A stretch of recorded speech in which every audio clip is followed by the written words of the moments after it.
Hello my lovely soul family, आपके लिए एक और रीडिंग आ चुकी है जिसका टॉपिक है आपका बढ़ता हुआ कॉन्फिडेंस। आत्मविश्वास लोगों में घबराहट पैदा कर रहा है, तो ऐसा क्या हुआ है तो जानने की कोशिश करते हैं टैरो कार्ड के माध्यम से। जनरल रीडिंग है, मेल फीमेल सभी के लिए समान है। फटाफट से लाइक शेयर सब्सक्राइब करें जिससे कि आपकी बहुत सारी एनर्जी मुझ तक आए और रीडिंग आपसे रेजोनेट हो सके। तहे दिल से शुक्रिया जो लोग प्यारे प्यारे कमेंट्स करते हैं और क्लेम करते हैं कि रीडिंग उनसे रेजोनेट हो रहा है, जिससे मेरा हौसला बढ़ता है और रीडिंग करने का मन भी होता है। तो आप हौसला बढ़ाए रखें मेरा, उसके लिए बढ़ा के रखा है आपने, इतनी सालों से मेरा साथ दिया, उसके लिए तहे दिल से शुक्रिया। देखो, अगर किसी उलझन में हो, परेशानी में हो, नहीं समझ पा रहे हो या किसी व्यक्ति विशेष के बारे में आपको विशेष जानकारी चाहिए तो आप पर्सनल रीडिंग ले सकते हैं। पर्सनल रीडिंग व्हाट्सएप नंबर दिया है, व्हाट्सएप पर ही मैं बात करूँगी आपसे, कॉल नहीं देख पाऊँगी, इसके लिए मुझे माफ़ करिए। तो कार्ड मैंने शफल कर लिए हैं और बता दूं पर्सनल रीडिंग फ्री नहीं है। अगर टैरो ट्रेनिंग करना चाहते हैं, मेरी तरह रीडिंग सीखना चाहते हैं तो वो भी आप कर सकते हैं कोर्स बेसिक से एडवांस।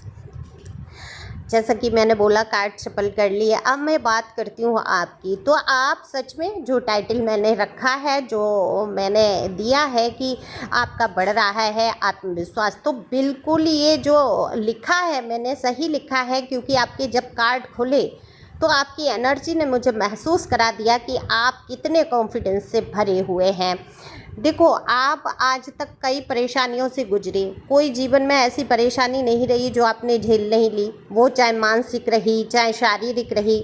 लोगों के ताने उल्हाने, जीवन में कितनी ही बड़ी बड़ी विपदाएं आपने सहन की है ना। कई रिश्ते आपसे बिछुड़ गए, कई रिश्ते नए जुड़ गए। इस बीच में आप कई बार टूटे भी, कई बार बिखरे भी और कई बार अपने आप को समेटा भी आपने। तो जब आप कई तरीके से टूट जाते हैं, कई बार ऐसी ऐसी बातें आपके सामने आ जाती हैं कि आपको ऐसा लगता है कि बस अब यहाँ पे समाप्त, अब कुछ दिखाई नहीं दे रहा है, अब मैं करूँ क्या आखिर में। तब क्या होता है, एक इंसान जो उठ के खड़ा होता है, जब अपने बलबूते और अपनी ताकत की वो पहचान कर पाता है ना, तब उसको पता चलता है कि उसके अंदर तो बहुत क्षमताएं थी, ईश्वर उसके साथ हमेशा से खड़े थे, तो फिर क्यों घबरा रहा था वो। इस बात को लेकर आपका आत्मविश्वास बढ़ जाता है। तो आपने यही महसूस किया जब हर तरफ से आपका साथ छोड़ दिया गया, आपको लगा कि बस आप बीच मझधार में छोड़ दिए गए हैं डूबने के लिए, अब आपको बचाने वाला कोई नहीं आने वाला है। तो लास्ट में क्या होता है, जब व्यक्ति को मृत्यु शेष लगती है तो वो हाथ पैर तो मारेगा। तो बिल्कुल आपने हाथ पैर अपने आप को बचाने की कोशिश की है और इस बचाव के चक्कर में आपके अंदर आत्मविश्वास भी बढ़ा है, क्योंकि सफलताएं धीरे धीरे आपके नज़दीक आती जा रही हैं। देखो, पहले हर इंसान कहते हैं ना कि टूट जाता है जब, और अकेलेपन से बहुत डरते हैं। आप भी बहुत डरते थे अकेलेपन से, अकेले मैं कैसे करूँगा या कैसे कर पाऊँगी, मैं नहीं कर सकता। देखो, यहाँ मेल फीमेल दोनों के लिए रीडिंग है, तो अपने जेंडर के हिसाब से सुनिए। सॉरी, थोड़ा सा बोलते बोलते इतनी रीडिंग मैं करती हूँ कि गले में थोड़ी खराश हो जाती हैं। और हाँ, सलाह देते हैं आप लोग गर्म पानी में ज़रूर पी लूँगी, पर गर्मी बहुत है, शायद ना पी पाऊँ, तो मैं भी मजाक करती रहती हूँ। देखो, आपने बहुत, जब एक इंसान को बिल्कुल छोड़ दिया जाता है उसके ऊपर, तो वो वहाँ से सीखता है ना। पहले घबराहट थी आपको, अकेले नहीं, मैं नहीं जी सकता, मैं नहीं रह सकती, मैं अकेले कुछ कर ही नहीं सकता या कर ही नहीं पाऊँगी, मुझे एक साथी चाहिए ही चाहिए, मुझे कोई ना कोई चाहिए, मैं अकेला नहीं जी सकता। एक घबराहट आपके अंदर थी और आप सोचते थे आप अकेले कुछ नहीं कर सकते, अगर बाहर जाएंगे तो ऐसा हो जाएगा, अगर आपने ये किया तो कहीं इसमें नुकसान ना हो जाए, कहीं ये किया तो कहीं आपके साथ कुछ गलत ना हो जाए। सबसे ज़्यादा बड़ी समस्या आती है फीमेल की, कि फीमेल को डर ये लगता है कि अब क्या होगा जब मैं बाहर निकलूँगी, लोग अच्छे नहीं हैं, उनकी मानसिकता अच्छी नहीं है, उनकी सोच अच्छी नहीं है। तो मैं बता दूँ, इस चीज़ से घबराने की बिल्कुल आवश्यकता नहीं है। जो लोग आज भी डर रहे हैं उनके लिए ये बात मैं कह रही हूँ, घबराने की कोई ज़रूरत नहीं। ज़माना हमेशा से एक सा था। देखो अब ज़्यादा बढ़ावा क्यों मिला है, क्योंकि कहीं ना कहीं खुद पे भी हम कमज़ोरी महसूस जब करने लगते हैं, जब हम बहुत अंदर से ही पूरा विचार बना लेते हैं कि अगर हम बाहर गए तो हमारे साथ ऐसा हो सकता है, ऐसा हो सकता है, हम इतनी गहराई से सोच लेते हैं कि वैसी परिस्थितियां हमारे सामने आ ही जाती हैं।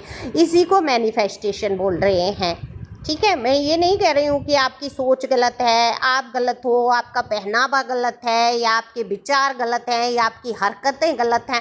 नहीं नहीं, ये सब चीज़ें तो ये कह लो टूल हो गए कि लोग जैसे कहते हैं ना, जिसकी चोरी होती है उसी को दोष देते हैं कि भाई तुम्हें ऐसे नहीं रखना था, या तुम्हें गेट ऐसे लगाना था, तुम्हें दरवाजे में कुंडा ऐसे डालना था, अरे तुम्हें ताला ये वाला नहीं फलाना वाला, कहते हैं ना अलीगढ़ का ताला बहुत मशहूर है, वो डालना था। मैं प्रचार नहीं कर रही हूँ ताले का। तो मतलब जिस दोष क्या कहते हैं, उसी को देते हैं लोग जिसका नुकसान हो जाता है ना। किसी को किसी ने छेड़ दिया, किसी का अपमान हो गया, किसी का रेप हो गया, किसी की चोरी हो गई, तो करते क्या है लोग, उसी को दोष दे देते हैं। अब भाई छोटे छोटे बच्चों का क्या दोष है, उनके साथ कितनी सारी मतलब अब मैं सोच सोच के सच में दिमाग फटता है। अगर कर्मा की भी बात करूं तो मुझे भगवान की बस यही बात समझ नहीं आती है, तो मतलब ऐसे तो कर्मा मत भुगत पाओ, है ना। छोटे छोटे बच्चों के साथ उनके माता पिता ही क्रूर बन के बैठ जाते हैं, घर का ही कोई सगा संबंधी उनके साथ ऐसा कर देता है, तो बड़ा कष्ट होता है ये सोच के, और मेरी समझ में आज तक नहीं आ पाता ये कौन सा कर्मा का खेल होता है। लेकिन हाँ, सब कर्मा ही कहा जाता है। अब पता नहीं, ऐसा तो मत भुगतवाओ, ईश्वर प्रार्थना करती हूँ मैं किसी के साथ ऐसा ना हो।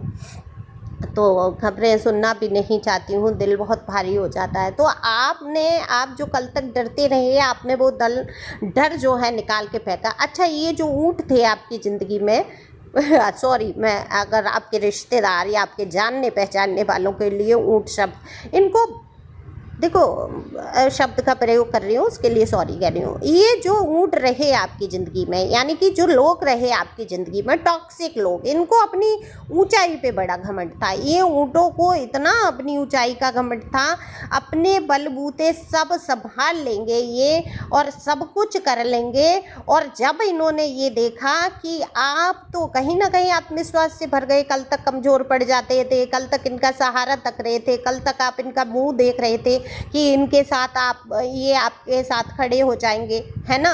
लेकिन जब इंसान जान लेता है कि कभी साथ ही नहीं दिया गया, हमेशा साथ की जगह और ज़्यादा गिराने की कोशिश की गई और ज़्यादा दबाने की कोशिश की गई, तो फिर क्या होता है, खुद के बलबूते इंसान सोच लेता है अब नहीं हो रहा तो मैं खुद करूँगा, मैं कर सकता हूँ या मैं कर सकती हूँ। ये क्षमता जब आ जाती है, और ये आई है आपके अंदर। कल तक आप डरते रहे, लेकिन आपने सोच लिया जब मेरे साथ कोई खड़ा ही नहीं हो रहा, जब मुझे कोई समझने की कोशिश नहीं कर रहा, तो दो हाथ पैर मेरे भी दिए हैं भगवान ने, आंखें मेरी भी दी हैं भगवान ने, बुद्धि विवेक मुझे भी दिया है, तो मैं भी करूँगा ही करूँगा या करूँगी।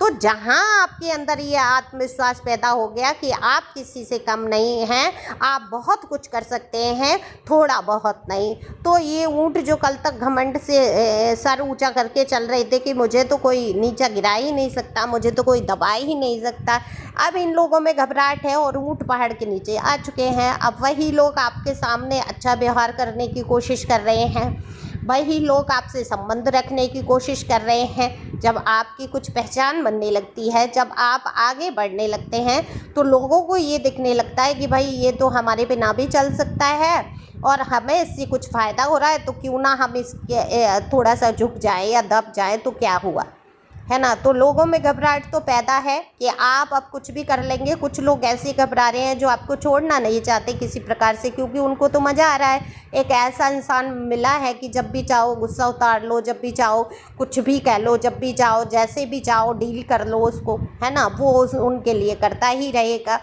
तो अब उनमें घबराहट है कि आप अगर इतने आत्मविश्वास से भर गए हैं, आपके अंदर वो शक्ति पैदा हो रही है जो कुछ भी कर गुजरने की शक्ति है, तो अब इनको घबराहट तो होगी भाई। तो ऊँट पहाड़ के नीचे भी आएगा, घमंड भी चूर होगा, क्योंकि ये ऊँट अपने आप को पहाड़ से भी ऊंचा समझ रहे हैं। तो पहाड़ से ऊंचे कैसे हो जाओगे? और पहाड़ की जितनी शक्ति अगर आपने अपने अंदर पैदा कर ली, आत्मविश्वास आपका पहाड़ की तरह है, तो ये सारे ऊँट आपके नीचे दबे जा रहे हैं, अब नीचे आ रहे हैं, अब दिमाग लचने वाले हैं। ऐसे लोगों के दिमाग लचने वाले हैं जो कल तक आपको वो दिखाना चाहते थे नीचा, ऊंचाई पे चढ़ने देना ही नहीं चाहते थे। अगर आप एक सीढ़ी चढ़े हैं तो इन्होंने पीछे से ऐसे पकड़ के खींचा है कि आप मुंह के बल गिरे, है ना। लेकिन आज आपने अपने ऊपर भरोसा रखा है, आप अपने काम, अपने कैरियर के बारे में सोच रहे हैं, कुछ ना कुछ करने की सोच रहे हैं, और कुछ लोगों ने किया भी है और आत्मविश्वास के साथ उठकर अब खड़े भी हो गए हैं। तो घबराते रहेंगे लोग ऐसे ही, लेकिन मैं ये बता दूं, घमंड चूर चूर हो चुका है लोगों का, और आपने जता दिया है, बता दिया है कि अब आप किसी से दबने वाले नहीं हैं। अब जो दबे, जो निभे, जो मेरी बात सुनेगा, जो मुझे समझेगा, जो मेरे साथ रहना पसंद करेगा, जो मेरे अनुसार अब चलेगा, उसको मेरी लाइफ में एंट्री है। नहीं तो जाओ भाई, भागो, फूटो, यहाँ नहीं है जगह तुम्हारे लिए। साफ साफ स्पष्ट आप कहने वाले हैं। और यही घबराहट है उन लोगों में कि आप एकदम से उनको दुत्कार ना दें, क्योंकि आज तक तो आपको वो कर रहे थे, जलील करने की कोशिश थी कि आपको ही नीचा दिखाएंगे। अब पासा पलट तो गया ही है, तो अब ऊँट पहाड़ के नीचे आएगा ही आएगा, आ ही चुका है ऐसे समझ लो। अब घमंड लच रहा है। तो आप खुश रहो, अपने आत्मविश्वास को बना के रखो, आप निश्चित तौर पे कुछ कर पाएंगे। जो काम आप करने की सोच रहे हैं वो आपका सफल होगा। बाकी आप पूछ सकते हैं पर्सनल रीडिंग में। Thank you for watching my channel. Thank you angel, thank you God, thank you प्यारे व्यूअर्स। और इंस्टा ज्वाइन कर लो, एफबी पे अच्छा रिस्पॉन्स मिला मुझे, इंस्टा पे भी फॉलोवर तो बढ़ा ही दो कम से कम। आपकी दीदी इतनी प्यारी प्यारी रीडिंग लेके आती हैं, अपनी तारीफ अपने आप से करूँगी मैं। और तो सुनो वहाँ जाके शॉर्ट में, ठीक है। Thank you. डिस्क्रिप्शन में दे दूँगी वो लिंक, ठीक है। ओके।